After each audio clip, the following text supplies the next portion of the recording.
In this video, we're going to focus on how you can color the line segments, and you can see here if you have a lot of data points. And the reason why this is more tricky is because we have here data points that are in the between these tick lines. That means that we have a different structure to do than one of my other videos.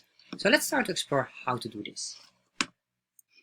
So let's start to explore how to change the color of the line segment with many data points. So I had a video that covers it, but it's only with a few data points, and that's easy. But if you want to have more data points, then it will be far more tricky. So let's start to explore this. So first of all, we have here the default code that we need, which is chartjs3.com getting started, and the link is also in the description box. Scroll down here and then copy this chunk of code here. And if you want to understand what this code does, make sure you watch this video here. It explains it all. Then I'm going to paste that all in there, and then I will cut out this title, remove all the excess space here, and paste that title in there. Save that, refresh, there we are. So now we have this, and what I want to do now, of course, is to create a line chart, and this line chart will be overloaded with a lot of data points. So first of all, let's remove all these colors here, or I can just leave it like that. Doesn't matter. So if you want to do it with a bracket or without, does not matter. It's up to you.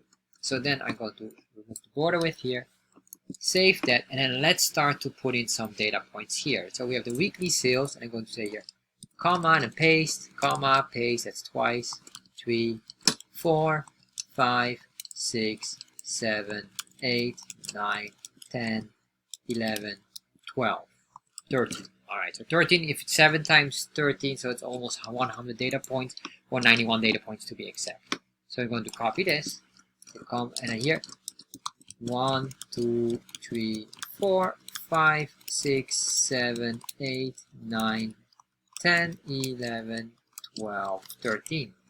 Alright, so if I save this now and refresh, we have this massive amount of items here, but this must be still a line chart. So let's create a line chart here.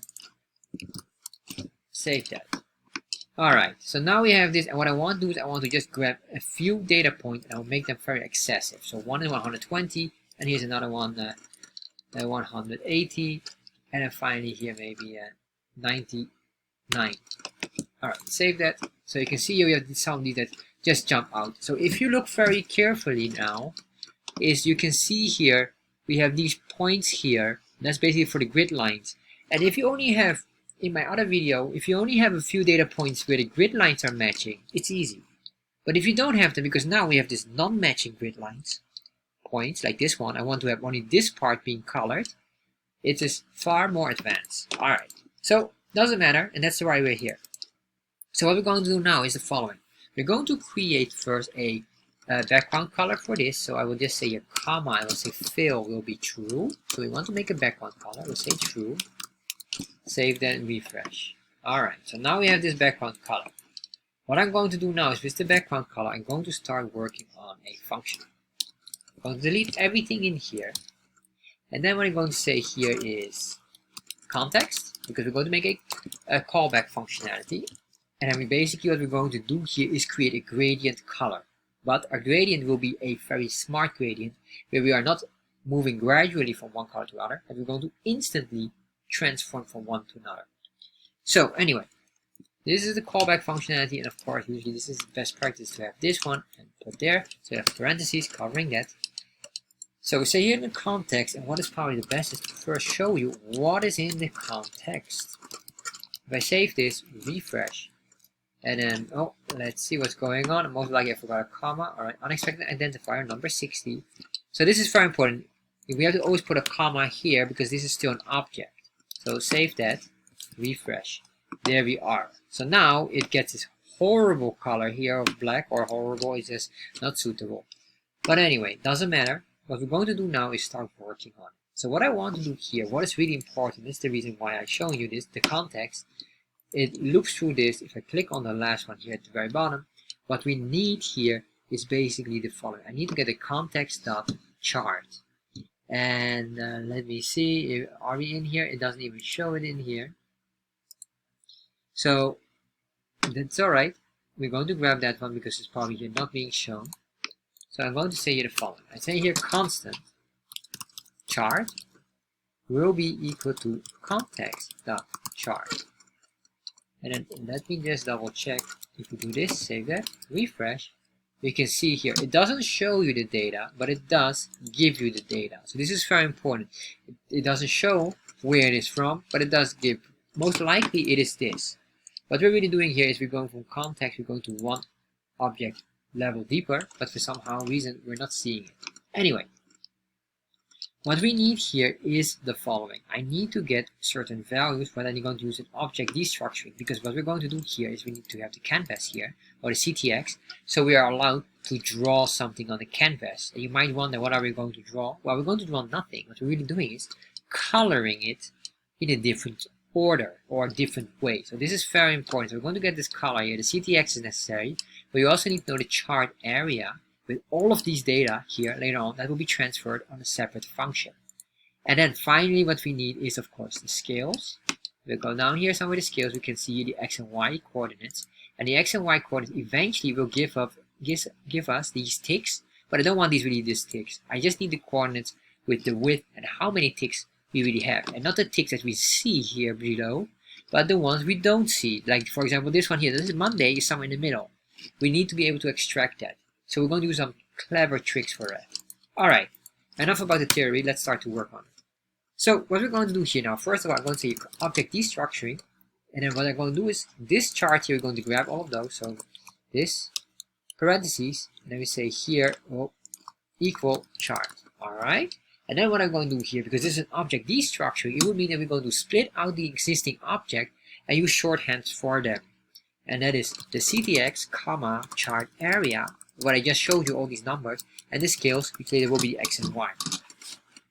So now we have this, and this object destruction will allow us, instead of saying chart, normally we would say chart.ctx, very similar like that. Now we don't need to do that, now we can just say ctx, and this would be a reference to wherever this was chart, which was context.chart.ctx. Alright? That's object destructuring. So now, once we have this, I want to do an if statement, and this if statement is essential. I'm going to say if, because here's the thing. If we're going to load this, if I refresh this, it will load, and then at the very beginning, it usually takes some time to load all the details because of the animation here. As you can see here, and this one is a bit slower, and you can see here it does all these kind of things. And because of that, the chart area is not fully loaded, so they don't have the full data of it, sometimes undefined. And we want to avoid an error that will block the loading continuously, because if not, it will just stop and say, sorry, we have an error, we cannot load this because there's no data. But you can see it loops through it. This is why what happened, it loops through all this data multiple times until it's fully loaded at the very end, and then it will get you the full data. But the very first one at the beginning will give you certain values of undefined. So to protect our item from, or at least for our function from stopping, I'm going to say here an exclamation mark, chart area. So if you cannot find any value, what I want you to do is say chart area, sorry about that, this is not the right way to spell it, chart area, and this chart area will be, oh, sorry, we already have it there, sorry, we'll say return null, just return nothing at all, or blank value. So it will give us this value here, so it will keep on going. Because after the second load, usually it's like first load and second load won't work, but after that, the third one and beyond, because of the animation, will start to trigger it and will work. Okay, so this is the most important one. So once we have this, what I want to do now is I want to move all of these items here outside of the chart.js block here. This is the entire block here. We're going to move that outside in a new function. So we're going to say a function, and basically all of this will be transferred along in that function. And then we're going to start to calculate. So I'm going to say a return, and the return will be a get gradient, which is our new function. Power off. Oh, sorry, that's my Bluetooth, which is my new function with the CTX chart area and the scale items. So now we have all of this being sent. So what I'm going to say, basically return this, basically get these items here, move it in there, all these values, because now we can start to use them. So I say you get gradient, and then I'll just give the same parameter so we don't have to think what they really are. I'm just going to give them the same parameter or argument names. Oh, sorry, these are the arguments, because the arguments consist of real values, and this is the parameters. But I'm doing them one to one, so they're exactly the same name. It's easy for us. So what we're going to do now is in here, the first thing what I want to do is I want to start coloring the item here. And what is very important here is the chart area. The chart area is extremely crucial to understand. And let me just do some enters here so it will just look a bit more easier to read. Alright, so I like this more. And then what I'm going to do here then, so we're going to work with the chart area. So if I do here console log dot chart area, and I have a video and I will highly recommend you to watch it as well. I will save that one and make sure here this console log will be removed. Don't need that one. Save that. Refresh. So alright, so you can see here, this is basically on function that we have here. So the chart area is being loaded, but these values are in here. So it transfers from one function to another. So it's like a communicator. So if I click on this here now, you can hear this bottom, height, left, right, top, and width. And basically what we're talking about here is this is the left line, this is the right line, this is the top, bottom, and the width would be from left to right in here. From this line to that line here, that is here the ending of the chart. So if you really understand, the chart area is just the drawing area of the chart within the div. So it's, oh, sorry, not the div, within the canvas. So this is the canvas. You could almost imagine a div in a div with a different format size, with padding and margin. Same methodology or same way of thinking will be identical here. Alright, enough about that. We're going to grab this. We're going to use these values now. So what I want to do here is the following. I'm going to grab this and then I'm going to define our area for drawing the colors. So I'm going to say here constant, and this will be the gradient BG, which is our background gradient color or gradient background color. And then we're going to say equal CTX, because the CTX refers to the canvas, draw something in the canvas. And then what I'm going to say here, dot create linear gradient. And then in here we need to define the position of our item. And what I really want to define is basically the chart area, but I only need the left and right, because if the color would be up, if we are up here, still the color should be same within that segment. Everything within that segment should be, for example, blue, and everything else will be red. So we're going to do that one. So to get the chart area, all we need to do here is to get this coordinate and that coordinate here, which is chart area left and chart area right. So this first value will be x position start, which is now chart area things, chart area dot left. Then here will be the y position start, and then this will be the x position end, and finally we will have here the y position end. However, we don't want to change anything on a vertical scale. We only want to change left and right. So I'm going to 0 here, make sure that's a 0, and then the y end will be 0, and then our x position end will be the end of our chart area, which is the right side. Alright, now we have this. So we have the official coordinates, so we can now start to work on giving it the color. And what I want to do here now is just put in here and just start with a very basic one, and from there on we're going to move on to get the exact coordinates. So what I'm going to say here is gradient BG equal, oh sorry, not equal, but BG dot color, add color stop, that's the right term, add color stop. And then what I'm going to say here is 0. And then here, now I'm going to just say here red for now. And then, so that would mean 0 would mean how many percent do we start at? What is the starting percent, or how many percent is the starting point for red? 0% would be based on the width, or whatever we have here, the starting point would be 0%, 0 here, the starting point at this left part. And then what I want to do here is another one, well let's get another one, at the very end, which is 1, so it's only 100%, I'll make this blue, or more specifically, let's go to grab this border color here. I'll make this one here, like that. And then the other one, I'll just make that one 0, 0, 0. So we'll make that black. Refresh. Alright, so did it even work? I don't see anything yet. And the reason why we don't see anything yet is, of course, no return. So we say return gradient BG. Save this. So what this really does, this return is basically here, we say, we go in the background color, we say return whatever would be the value of gradient. But we first send this items, all these values, to this function. And then here it would say, all right, this is the answer. Go back here and we return whatever the answer would be from that function. Save that, refresh. All right, so now you can see this is a gradual gradient effect. And what I want to do, I want to reduce maybe this size because I know that this is far too small. So let's reduce the 180 and let's make this 50, and then I'll make this one 75. Save that, refresh. All right, I guess the 99 should be maybe 25. All right. Yeah, that's all right. I guess it's very small. Let's make this 50. All right, so that looks a bit more bigger and better. So anyway, we have this now, but we are not done here. So how do we change the colors here directly? For that, what we really need to do, because normally we could just grab here the coordinates from this one and that one, and now it's not possible. We need to want to have this one here, or for example this extensive one here, number 50. To do this, what we need to do here is to calculate how many items we have here, and not these lines here, how many data points we have.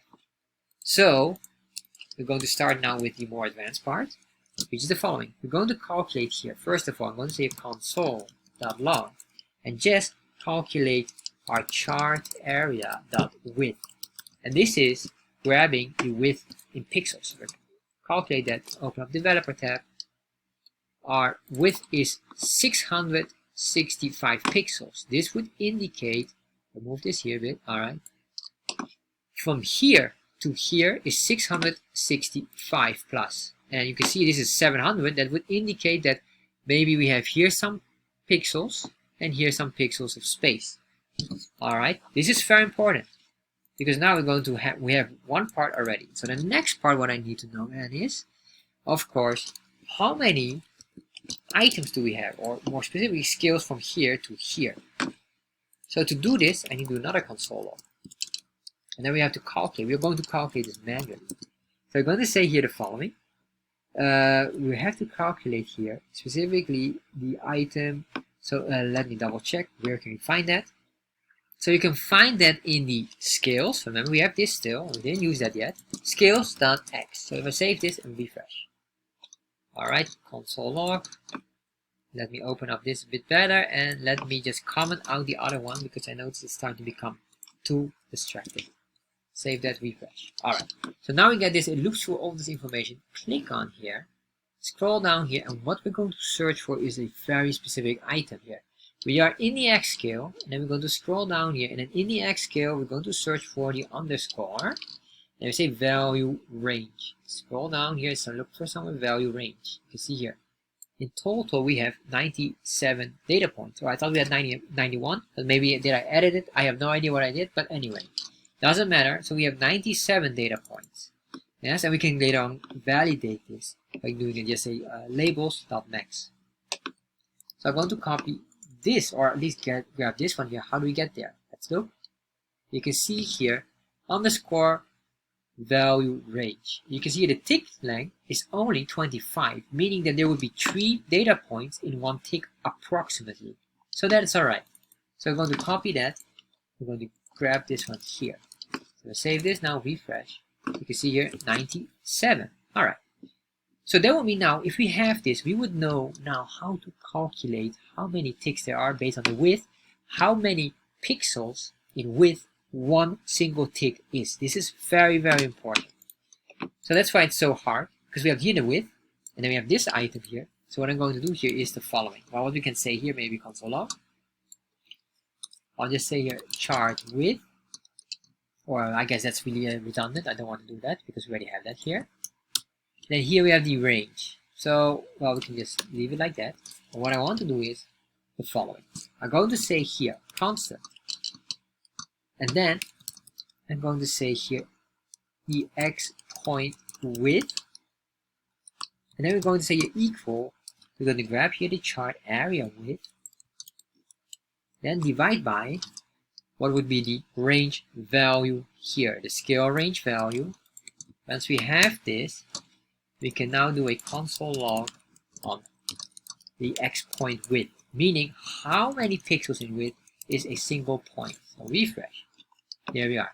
So apparently 6 pixels plus plus is one single item here. So we're not done yet, because remember, we're working here with percentages. And this one is now pixels. So we need to convert that back into a percentage. So what we want to do now is, of course, two things. First of all, we need to have also a value or a formula. For example, if I want to grab this one here, I need to figure out which item that is. But anyway, if we want to grab that one, we need to calculate how many dots this is. And then we make this all color red. So what I'm going to do here now, the following. I'm going to say here constant, or maybe console log. And what I want to do here now is, I'll say, well, we can do this one here. Constant x point. So we're going to calculate now the official point, whatever we would select a specific value. And then we're going to say here, x point width. And then what I want to do here is divide by the chart area dot width, and then multiply by whatever the value would be. So let's say here 10, that means that we have 10 items moving here. So if we do this, we should get here now a console log value. Copy that, paste that, refresh. And then what I want to do here is this. Let me remove that, save that, there we are. So what I did here is the following. Yes, we are dividing this, so we get the percentage. Because I want to have the percentage and then multiply it by 10. Because I need to get the percentage of that, and then we can just copy this. And let's say we want to put in one halfway through. And I think maybe instead of black, I'm going to grab another color later on, just to make it a bit more appealing. And so I'm going to say here, this is the percentage, whatever the percentage is. And then here, I'm going to do another one, and let's get another color. Just something a bit more fancy. Maybe green again. Let's this one here, or this value here. So I'm going to say this one will be green. That will be green. And this one red. So if I save this, go back here, refresh, there we are. So what happens now? Let's look at it. We have calculated, and I'm going to reduce the border width size just to avoid the excess. So comma is a border width, 1 pixel. Save that, refresh. Alright, so now you can see here it starts to work, and I hope you're able to see it. And let me just increase the size of this. Let's make this 900. Save that, refresh. Alright, so you can see here it hits nicely in the center, or at least that specific item here. Really perfect in the center, because you can see the circle is half red, half green. Of course, I am a person that probably will not accept this color circle. So we're going to solve that later on. But what I do want is this already, at least this works. But let's get this one here. So we need to get here, I don't know where exactly it is. So I'm going to do an estimate. We could do it with a whole formula, but that's alright for now. If I do this maybe 50, we probably will be able to find that one. Alright, so then maybe we have to go for a few more back, probably 45. There you are. As you can see, we're starting to move. 47, I guess. There we are. So you can see here, we can really pinpoint every item and move along to wherever. However, what is very important is your range value must be always maximum is this one here, what our range value is. So it's not allowed to go higher than that, or else it will be full, but it will not work. Because what happened then, it will say the percentage would be beyond 1. If it's over 1, you get an error. So that's very important. So make sure your range value is matching that this x point is never surpassing 1. Max 1 for x point. Alright, very important, or else you get an error. And the value, so how do you know that? Based on max value range, or max value range. Alright, so now we have this, you understand these things here, that is most important one. So now we're done here. What I want to do now is, first of all, let's start to do the line. Because the line is, of course, a hideous item. Or hideous, we have to fix that one as well. Just for the sake of it, I'll just duplicate it all, just to make it easy. Of course, you could do it differently. You could do a same function. You create, let's say, for example, a border gradient function. Duplicate it, but then with different colors here. It's all up to you. And of course, just make sure that these numbers are always matching. So if I save this now, refresh. This works, but look at this circle here, no good, no good. We don't want that. All right. So how do we do that? Well, to do that, what we have to do here is we're going to work with the point background color.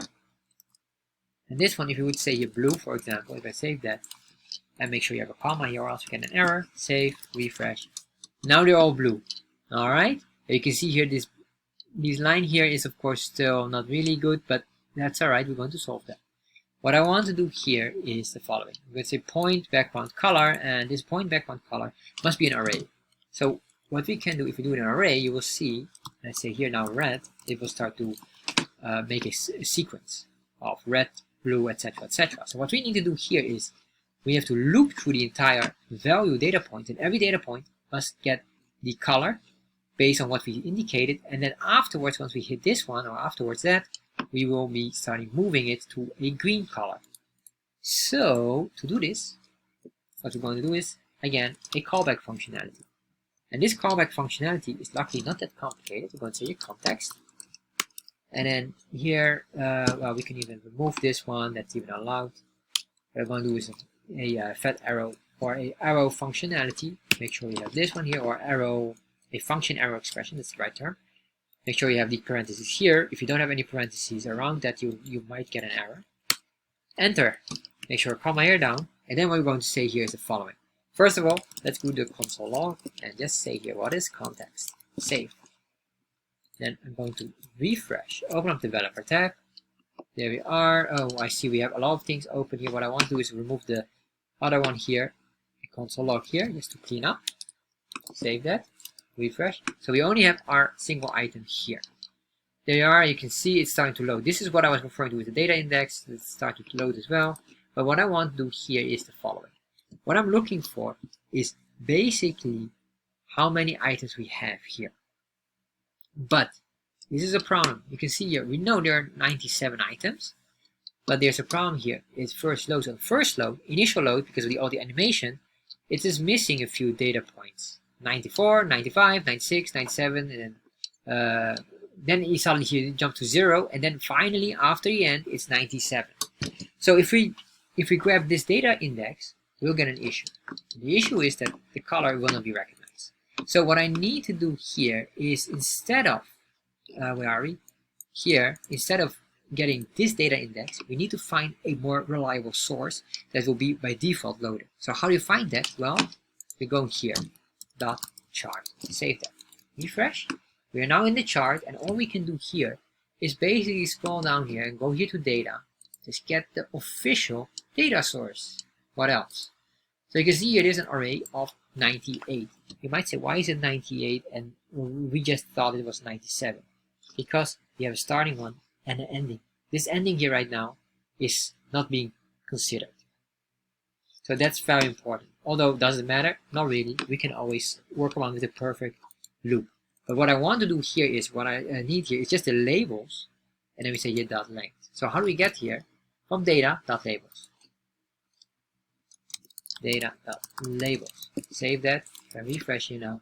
We get all of these, alright. And then what I want to do here is dot length. Once we have this, save that now again, we should see here official number. And you can see at the very beginning already, it loads the official number no matter what. It doesn't have the animation effect of that it has different numbers. So this means this is a reliable source of data for us. Now what we can do is, we're going to create a constant. And this constant is our colors blank array. And all we're going to do is we're going to push it in a loop, push it, and then do an if statement in there. If the value is below on red, then this, else it will become green. And basically that will convert this nicely into a green color. So to do this here, I'm going to look here, and that's going to say here the following. I'm going to create a for loop. And this for loop here we say let I equal 0, and then we're going to say we want to loop I as long as possible, as long as this here, the label's length, we can copy it, put in there, or we can do a shortcut, doesn't matter. We're just going to do that, I++. And then what I want to do here is the following. Here, this is the number that we later on have to use. And what we could do is you could put this maybe up here somewhere at the very top. like a global value that you can put in here. You can say here constant. I'll just call it global. Oh, sorry, that's not allowed. What is that? The point x. All right. You can say here 46. You can say here point x. Convert it to this point x, and then here we'll be following. We want to loop through this if like that. All right, that is correct. And then what I want to do here is I want to say here colors dot push. And then what I want to say here is, well, let's push first the other color, and I have this still. I just want to keep that here, and let's get the color. What is the color? Well, we start with red, so I'm going to copy a red, put it in there. I'm going to say push this color. All right. So if I save this, and then of course we're going to say return the colors. Save that, refresh. Alright, so now everything is color red, no matter what. Now I want to change this one here. So we say here, very simple if statement.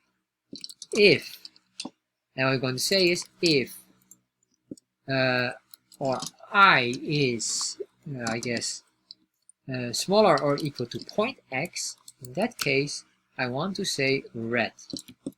Put it in there. Else, I want to say default color. We're going to push. What exactly I'm going to push? Whatever that color would be, that is the default color. Let's copy that. Grab this one here. This is the green color. And now if I save this, we should see here a beautiful response. Alright, as you can see here, if I go here, alright, you see this one work nicely. And you might say here, oh well, look, what about these dots here? I'm not sure if you're able to see it. You can see here, this one has a dot here. What we can do is to remove the point border radius on that one, just to avoid another massive function. And you can always make the point radius bigger if you want to make it look nice, or bigger at least. Because what we're going to do is we're going to say point border radius 0. If I'm not mistaken, it will be point border radius. Let's refresh. I don't see it. Hold on, let me double check. Alright, sorry, my bad. It's not point border radius, but point border width. Put it on 0 pixels, so you can see here now this will disappear, and you can make the point over the radius bigger if you want. The only thing here I do notice that this one has like a slightly, well, they have a 2-color mix because of the borderline as well. That's why you have the square here that is green and red at the same time. But anyway, this is basically how you can do it. And if you now change this one, let's say we put this a 5, save that. There we are. Alright, so we are somewhere here. Let's get this point here, Monday. That should be, I guess, 8 or 7. Refresh.